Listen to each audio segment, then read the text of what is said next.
Hello, my name is Steve Seibert. I'm the Director of Strategic Visioning for the Collins Center for Public Policy. The core of our visioning effort, which we call Our Florida, Our Future, the core of it is the development of a scenario planning process, or scenarios. Scenarios are stories about the future. They are plausible stories based on data and good information. They don't predict the future. No one can predict the future. But they give us a sense of the kinds of issues we should be addressing now to create the future that we want. Many people have asked, well, give us an example of what a scenario looks like. And probably the best one comes from South Africa. The most famous of all of the scenario planning exercises, I believe, comes from the early 1990s in South Africa. Nelson Mandela had just been released from prison.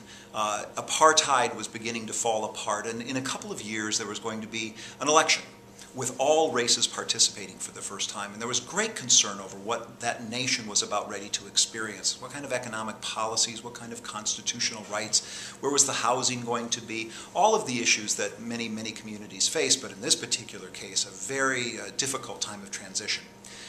22 South Africans got together over a period of months from very different ideological standpoints, very, very diverse. And they crafted 4 scenarios, and they threw these scenarios out to the people of South Africa to discuss.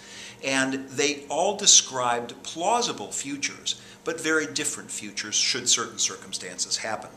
The first was called the ostrich, and in the ostrich, there was a negotiated settlement to that crisis that was happening in South Africa, but the settlement was not achieved, and the country's government continued to be non-representative.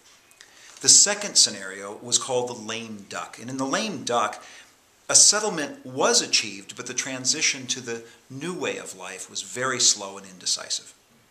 The third scenario was called Icarus, and in that scenario, the transition was very rapid, but the new government was unwise. It pursued unsustainable and populist economic policies that just couldn't last. And the last scenario was called the flight of the flamingo. That was a scenario in which the government's policies were sustainable, and the country took this path of inclusive growth and democracy. And you get the idea in the flight of the flamingos. Flamingos take off very slowly, but they take off together. When these scenarios were discussed in the newspapers and on news reports and the TV, people talked about them in the streets, and they talked about them in the cafes, and they talked about them wherever they were. And it allowed a conversation about the kind of community, in this particular case, the kind of country that the people really wanted. And they could make choices and go one way or another. This is the value of a scenario planning process. It allows, in our case, we hope, millions of Floridians to talk about the changes that they are experiencing in their lives and to help create the kind of Florida they wish to create. Thank you.